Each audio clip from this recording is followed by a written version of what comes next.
College football fans, this is your boy, the Jared Sawyer, coming to you here with another edition of Cows and Quacks exclusively on 12-ounce Sports Radio. Joined always is my co-host, Mr. Tim Alcorn. Tim, show some love to the people, man. Man, I tell you what, I appreciate everybody that listens, and everybody that don't, they should start. But all I got to say is all gas and no brakes, baby. These Longhorns look good. They look great. I tuned in for as much as I could.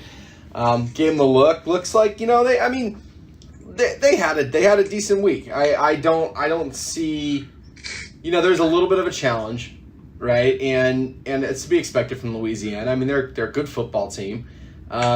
It seems like the adjustments Sark made throughout the game were the right ones, and it was beautifully handled. I was actually fairly impressed, more so with the defense.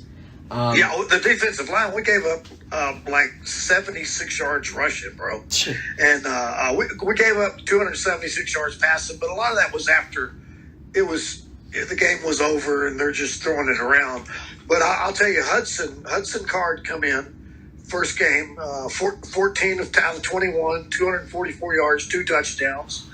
Then you got Bijan, and Bijan Robinson felt like it was a pedestrian day. But he had 20 carries for 103 yards, I believe, and then he had 8 catches for, let me see, I got it here, hold on. No, 4 catches for 73 and a touchdown. He had 173 yards total.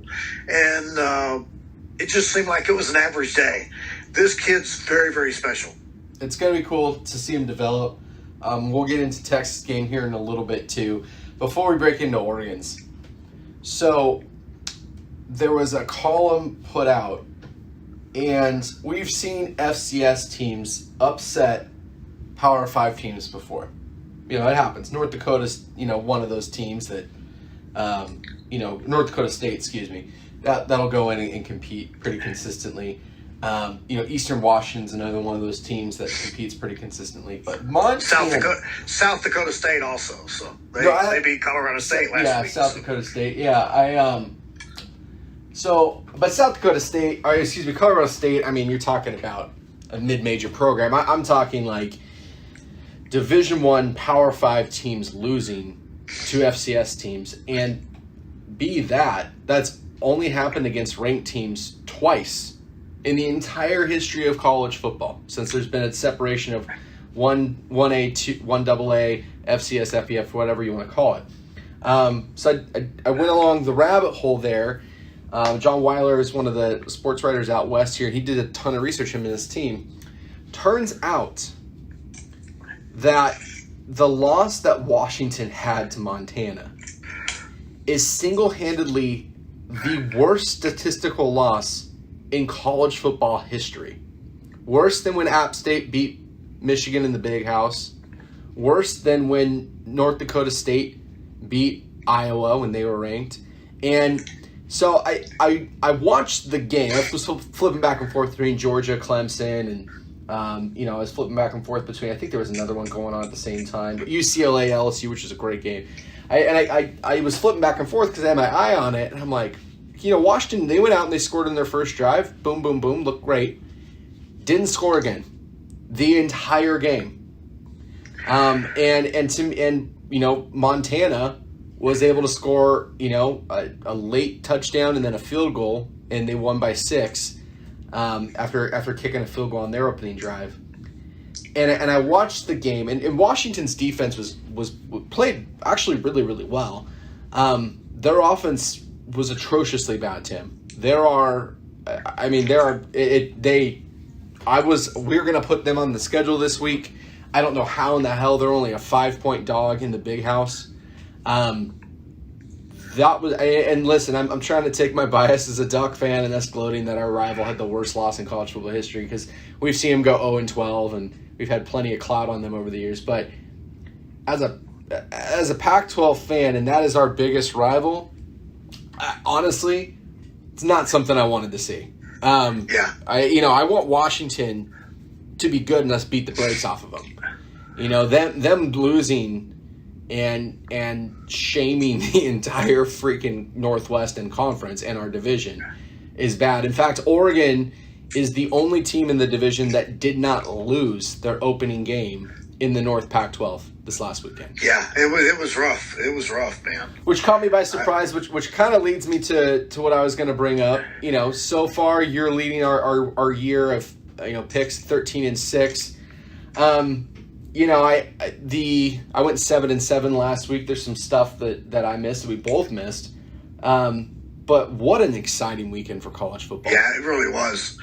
It really was. I tell you what, that UCF game was incredible. Boise State. That was fun. That was a fun game to watch. Speaking of UCF, Cincy, Houston, and BYU all rumored to be joining the Big 12 here soon, which I think is a great move by the Big 12. I'm a little surprised that the ACC hasn't reached out to UCF, that the Big 10 hasn't reached out to Cincy, and that BYU hasn't been gobbled up by the Pac-12. That's, Houston going to the Big 12 makes sense. We've talked about that before, but yeah,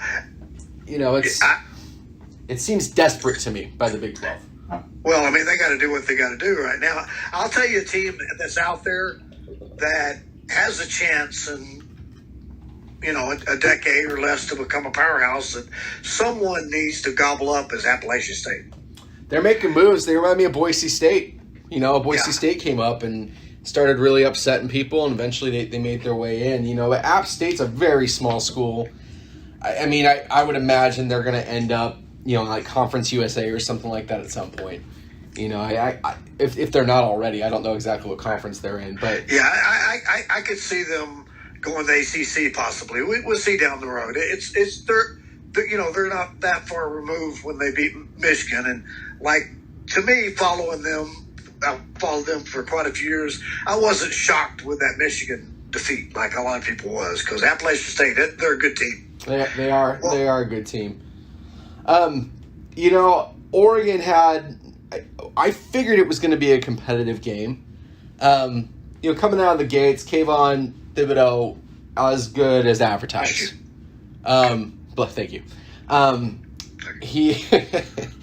They couldn't block him to save their life. And when they double teamed, it opened up the linebackers to come up the middle and put a ton of pressure on it. Forced two early turnovers that led to touchdowns. Oregon's defense was just mauling them. He got an ankle rolled up on, sprained an ankle. He came back in the game later, but wasn't as explosive because he was taped up. Honestly, I'm not worried. I think he's going to play this Saturday against Ohio State. Drew Mathis, though, is out. He's a fantastic pass rusher, and he got pretty dinged up. He should be good in a couple weeks. But Oregon's game, it was very vanilla, but I kind of figured it would be. You're playing a team like Fresno State, who is a legit good team, who could easily go 12-2 this year, win their conference, win a bowl game. I don't think they're going to beat UCLA, next week. But at the same time, Fresno State, they and this is the part that drives me crazy with our fan base, Tim, because I feel like they're fans of Oregon football. And that's where it ends. They don't see any other teams outside of Eugene, and it's mind blowing to me. So regionally, Fresno, Central Valley, California, gets kind of the leftovers of the West Coast, if you will, in a lot of ways. Guys that couldn't play that come out of Utah, guys that couldn't play that come out of LA or San Diego or the Bay Area or Northern California, and so to me, those guys, they don't have the grades to get into the big D1 schools. Okay, go play at Fresno State, get your grades up, transfer, that kind of thing. Fresno State's always been that program where they're very competitive. If you think back to 2005 is a great example. That Reggie Bush, Matt Leinart USC championship team, they played them really tough in the Coliseum. And people were shocked by that, and I'm not. They have good coaches that go there to get experience and move on to the next program. So it's not surprising to me that they lit up UConn, which ended up costing the coach's head job, by the way. It had been there 40 years. So. It's not surprising to me that they played Oregon tough and it was tied in the fourth quarter. What is surprising to me are that Oregon fans don't understand the art of football. You're not going to put your entire preparation that you're doing. You're not going to unload your offense on Fresno State. It'd be a waste. You're just like Texas did. I agree. You don't show all your tricks, especially when you got a Arkansas team that I think's a trap game, and you got Ohio State coming up. You show a vanilla offense to win. That's it. Tim, how many points do you need to become a winner in a football game? One. One more than the other guy. Thank you. And I watched the tape that you sent me when the guy is talking to an Oregon player and says, and I thought about this a lot after you sent it. He said, "Son, there's no ugly wins." And you know what? He's right. So that guy, a win is a win, and it's very, very hard in college football, in high school football, in pro football. It's hard to win. It's hard. It takes a very prepared team to do this. That was Nick Aliotti. He's the former defensive coordinator for Oregon. He was here for like 20-something years. He works for the Pac-12 now, does broadcasting, so he gets to go to games for free. But, it wasn't on air. It was something that the hot mic picked up, but I'm really glad I saw it. Duck fans, if you haven't seen it, I would highly encourage you at some point. It's on YouTube somewhere, or go to my Twitter page. You can find it at Jared Sawyer on Twitter. The comment Nick Aliotti said, he growled and he goes, "You feel like you played bad."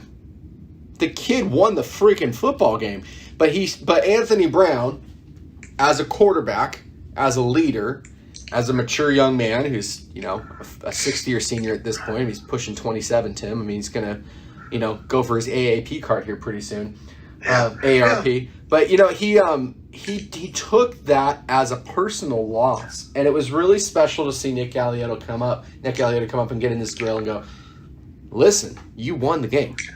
Like it feels a lot worse on the other side of it. And that's the other thing too, Duck fans. We were playing a base defense, cover 2 zone the entire freaking game. There was no adjustments made, and that wasn't because we couldn't make adjustments. It was literally because we didn't need to. If you do not have to unload your arsenal on a team to beat them, and you know that you're playing arguably the most talented team you're going to see all season until you get to a bowl game or the playoffs, why in the hell would you give the staff that's never lost at home, never lost a non-conference game outside of the playoffs, any more tape than what they already have? You wouldn't. It's astounding to me that more Duck fans specifically do not understand anything about football. They understand that it's fun. They understand they like to watch the games. They understand how to cheer, but they do not understand the game itself, and that's insanely embarrassing. But here's something that, and I thought about this a lot, because we got a lot of Texas fans that are griping and about a 20-point win against a 23rd ranked team.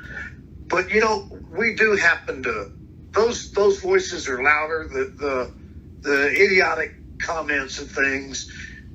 We don't really pay attention to the people that do talk right, because we agree with them. So we focus on these idiots that come in and just say the most idiotic things you could ever think of.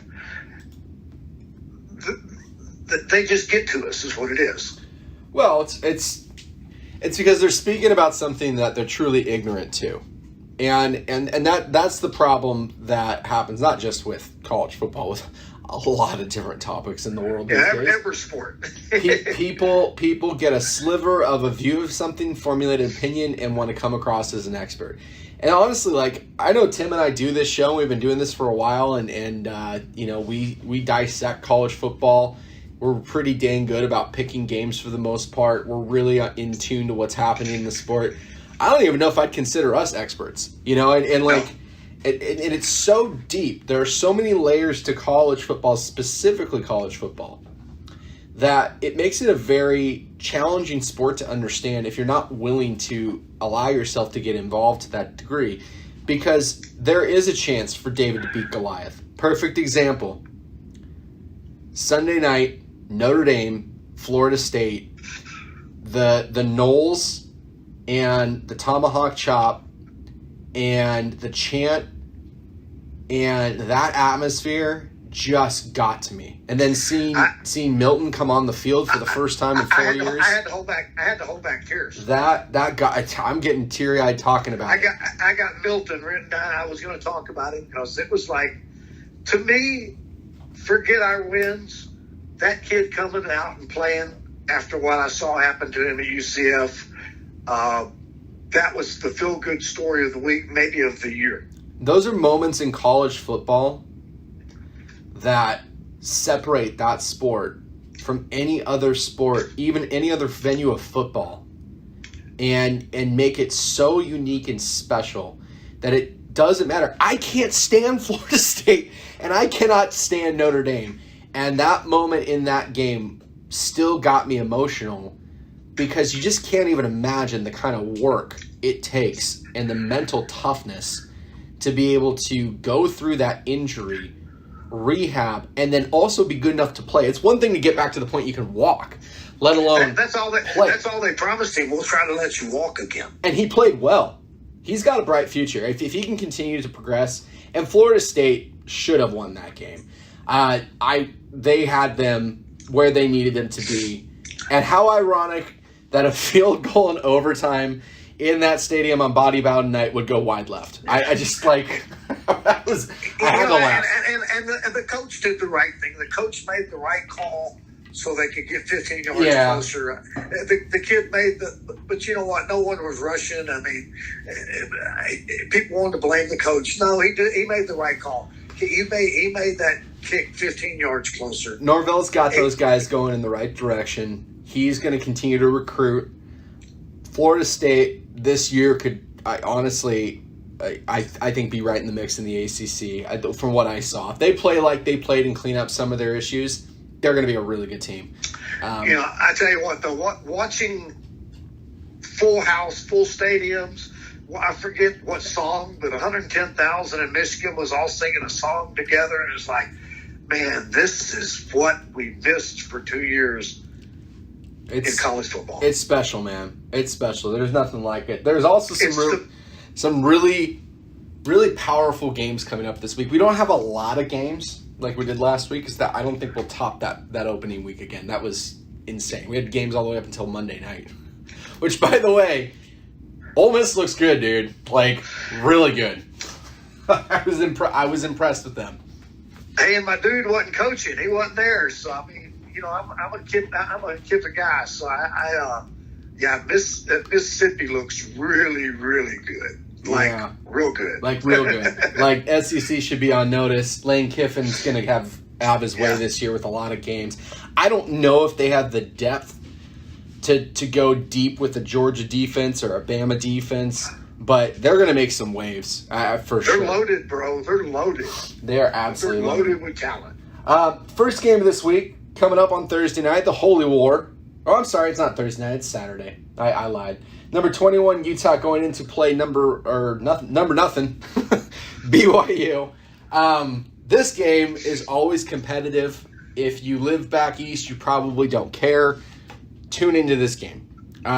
This is a very deep-seated Mormon rivalry, but even more so than that, this rivalry is so unique in the sense that you wouldn't know about it really outside of if you didn't live on the West Coast, but it's heated.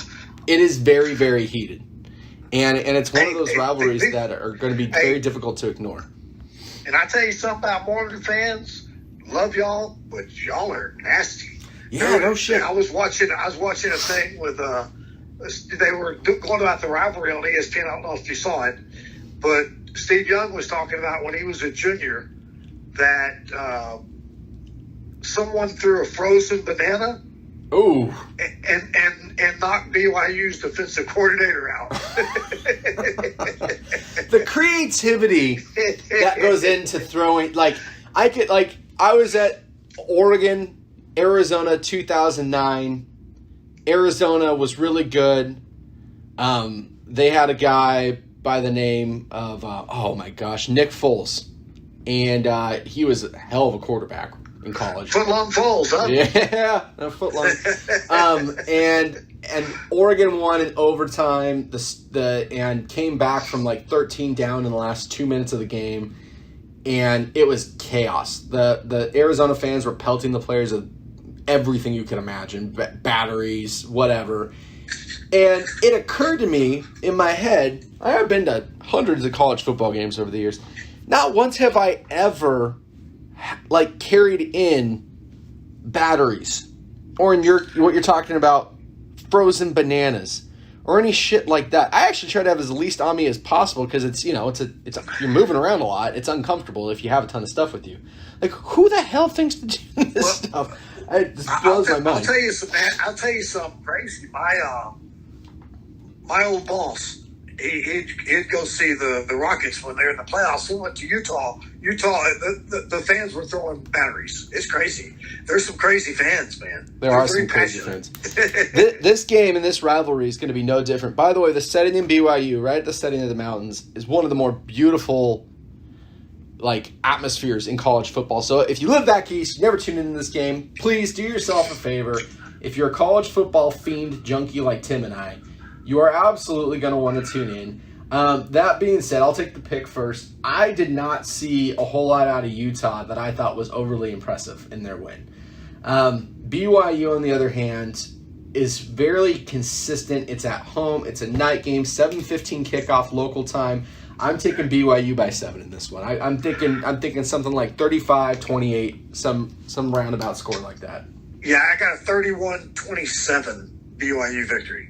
Yeah. I think they're going to pull it off. Bring us into our next one, because this next game is in your city, in Denver. Yeah, Mile High Stadium. Yeah, I'm a believer, and I know I shouldn't be because I'm a Longhorn, but I'm a believer in A&M. We both believe that A&M got screwed last year. They should have been in the playoffs. They did everything they could except for lose to Alabama. So I believe A&M. I believe they're a powerhouse. I believe Jimbo. I believe he's an incredible coach. Might be good for a little bit. Colorado's has had some decent teams, but I have A&M winning this game 41-21.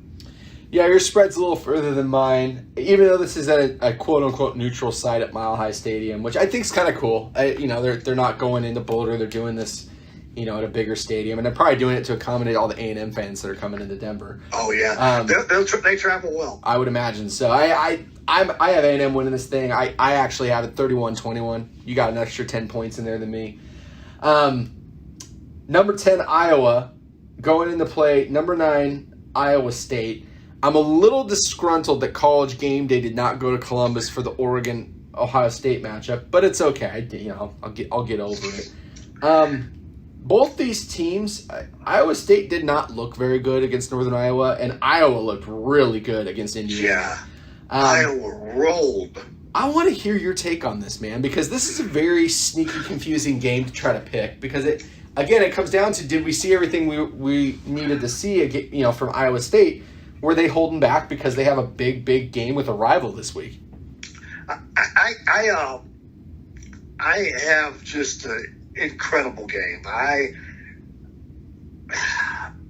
wasn't impressed with Iowa State. Were they holding back? Was extremely impressed with Iowa. All I know is that I'm going to go with history, and Iowa does seem to own Iowa State in Ames. So I'm going to go 21-18 Iowa. Yeah, this is a hard game for me to pick. I'm going with Iowa State, but the reason why I'm going with Iowa State, the attitude from this program that I saw last year and the belief they have in their coach and the way they play for him is way different than I've ever seen an Iowa State team play before. They have mainly their entire roster back from last year. I think Northern Iowa is probably more motivated to play Iowa State than Iowa State was to play Northern Iowa.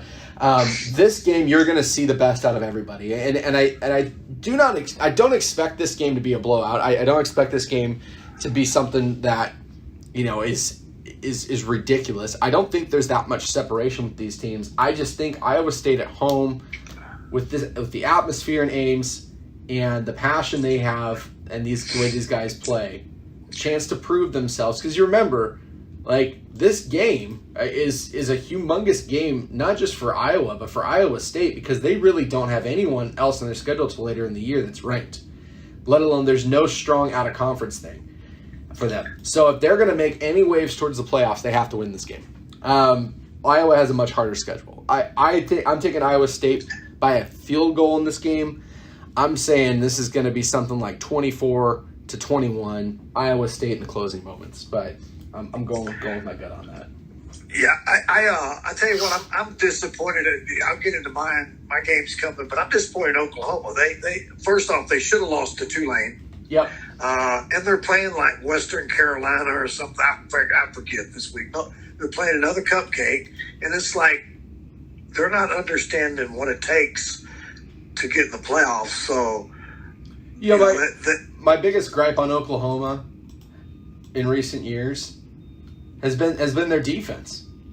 They gave up 35 points to Tulane, and Tulane had the ball, and all they had to do was drive, and they could have won it. And Oklahoma at least did it. Listen, I think the gesture of painting the Tulane logo on the field was very kind. That was very nice. I think that Tulane, came in a severe underdog, but obviously displaced, playing with more passion, like we talked about last week.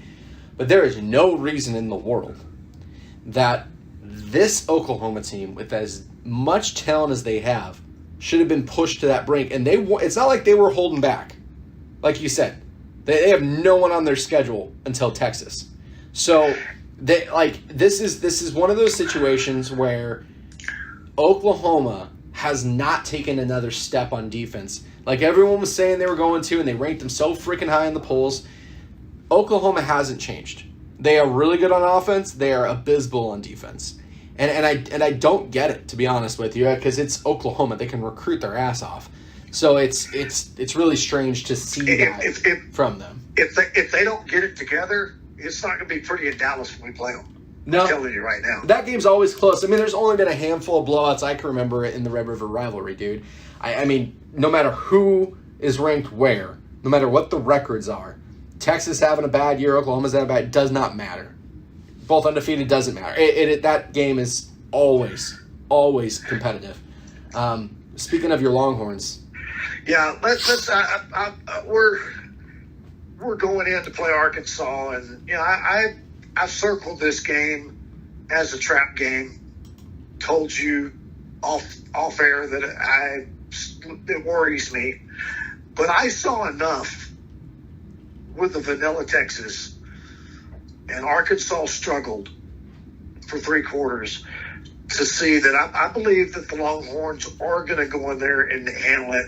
I don't think it's going to be a blowout, but I believe they will take care of business. I believe they win 31-21. Yeah, Arkansas, it's confusing to me. We were pretty high on them going into the year, but they did struggle last week, and that was a little surprising. You got to be weary of a team that has nothing to lose. You really do. Trap game, yes and no.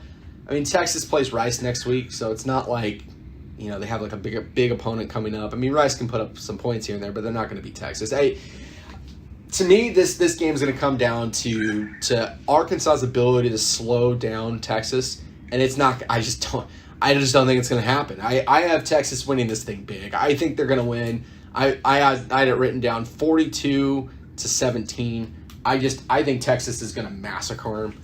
I think that's going to be a pretty strong start for Texas. They're going to have, an out-of-conference win over a ranked team. They're going to have a blowout win over an SEC team. They're going to beat Rice. They should beat Texas Tech, TCU, and that leads them into an undefeated, series against Oklahoma, which makes the Red River Shootout coming up October 9th.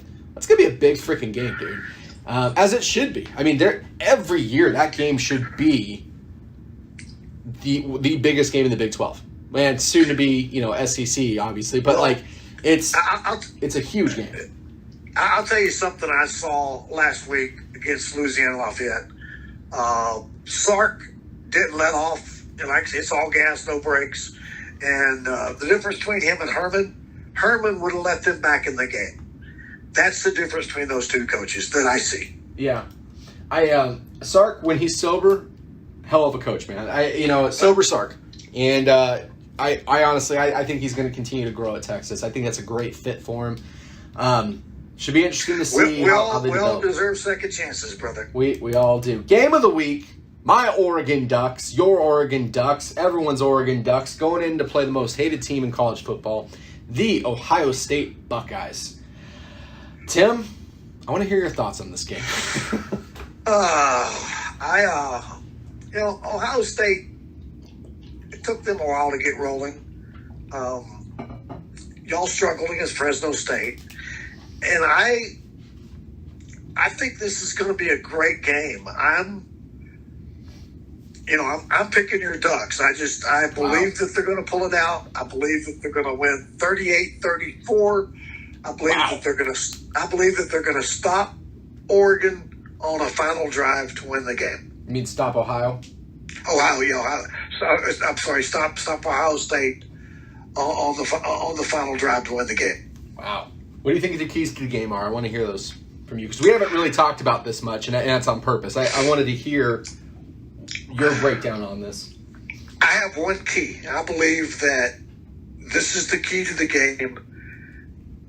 The Ducks will go as far as your quarterback can take them. That's fair. Yeah. I believe defense. I believe defense. They're equally matched if y'all are not better.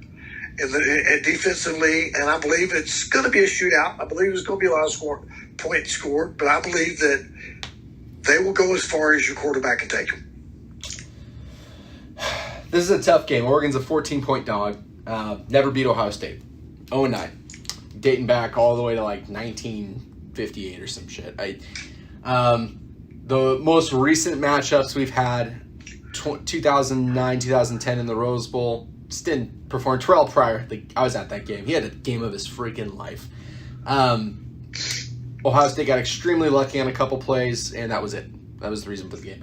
2014, Ducks riding high.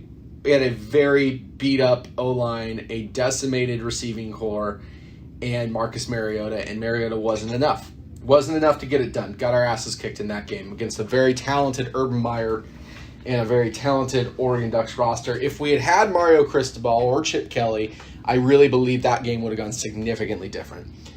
The thing that Ohio State fans, the issue I have with Ohio State fans isn't that their team's good. There's a lot of good programs out there, and these guys are elite. I would put them in the same conversation to recruiting as an Alabama, a Clemson, a Georgia. There are very few teams that consistently load and reload and reload.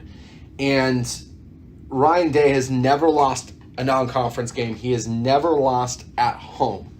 He has never lost, I want to say, a conference game as well. He is off to an insanely hot start, and he's a fantastic head coach. Great game plan. Yes, he is. Yes, he is. Good guy, too. Good guy. You definitely like him a lot more than Urban Meyer and a lot of the craziness that went on when Urban was there. This is a humongous game, not just for Oregon, but really the conference in and of itself, especially after the kind of week that the Pac-12 had, opening up in week 0 and week 1. Honestly, I would suspect that this game is going to come down to Oregon's ability to make C.J. Stroud have to pass downfield. If you go back and you look at the play chart from last week, the majority of his passes, something like 90% of them, were at or behind the line of scrimmage on swing passes, checkdowns, or screens. So, granted, Ohio State had to open up their playbook a little more to beat Minnesota. Minnesota came out fired up. And there was a point in that game, too, where I honestly thought Minnesota was going to win. Ohio, they made some bonehead decisions, gave away a couple touchdowns, and before they knew it, it was an avalanche, and Ohio State just mauled them, rolled over them. And they still put pressure back at the end of the game. So that game was a lot closer than the box score. And anyone that watched that game knows there was a point in that game that had something not happened in Ohio State's favor, that could have gone dramatically different. So, I would anticipate Ohio State being fired up. They're going to be prepared for Oregon.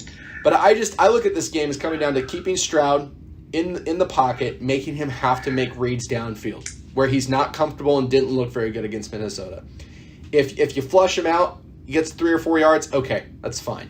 But him doing check down passes is not going to work against Oregon. Oregon's too fast, too disciplined on defense for that to work. So it's going to be a downfield kind of game. If they want to try to run on Oregon, I think Oregon's prepared to be able to handle a run game against Ohio State. They have a very strong defensive line, really good linebacking core. Middle of the field's where Oregon's weak with their linebackers is just inexperienced. So right there, that's really the spot that they're going to have to do, and I can live with that. If they get into a place where they're throwing 6-yard slants, and Oregon's going to have to adjust, but you can live with that to try to keep it a close game. And on offense, I think you're right. I think this comes down to Anthony Brown's ability to effectively read the plays, make the correct calls, which he didn't have any turnovers the last game. He had one fumble in the pocket that really wasn't on him. He just got blindsided and expected his O-line to block for him, and they didn't. I honestly am not as concerned about Anthony Brown. I'm more concerned about our O-line. And the intriguing thing to me about how poorly the O-line played was that is Cristobal's source of pride. He prides himself as a former O-line, coach and a former O-line player at Miami of always having a dominant physical O-line. And it was really weird to see that not happen and have Anthony Brown have to flush out and pick up yards scrambling here and there, which he does a great job of. In the end, honestly, Oregon's going to keep. I would be surprised if they open this up dramatically. I don't know if they're comfortable enough with Brown yet, but I'm looking for a very low-scoring game. I think Oregon's going to keep the ball on the ground, pound C.J. Verdell 4 or 5 yards of carry, and put Brown in comfortable positions where, hey, we're going to have you drop back and throw out, slant, whatever, little dump off, check down, and if it's not there, take off and get the first down, control the clock, keep Ohio State's offense off the field as much as possible. I have Oregon winning this thing, but I think it's going to be really close, 24-20. You've got to limit Ohio State to 5, maybe 6 possessions at the most in this game. If Oregon can do that, they're going to have a fighter's chance. But if Ohio State gets out running, it's going to be really ugly for us, man. So I have the Ducks. I'm going to stick with my team, but this could be bad. Homers, and that's okay. But I got to say something. That Georgia defense. Whoa! I was wrong on the Dogs. Scores 3 points. Oh my God! I was wrong on the Dogs. We were texting during that game. Yeah, DJ did not have a good game. No. I don't know how you could though. Nothing was open. Nothing. That defense is elite of the elite. I think Alabama and them are going to roll into the SEC championships undefeated. I don't think either team gets beat, but we'll talk about that later. Upset alert before we go because I know we're running out of time. Watch out for Appalachian State over Miami. I saw that. I almost put it on the schedule, but it's worth talking about. We will be back next week with more college football, more gossip, more crazy stuff to talk about. And, Tim, we're going to end this a little bit different. Tim, when Ohio State loses, America wins. Let's go.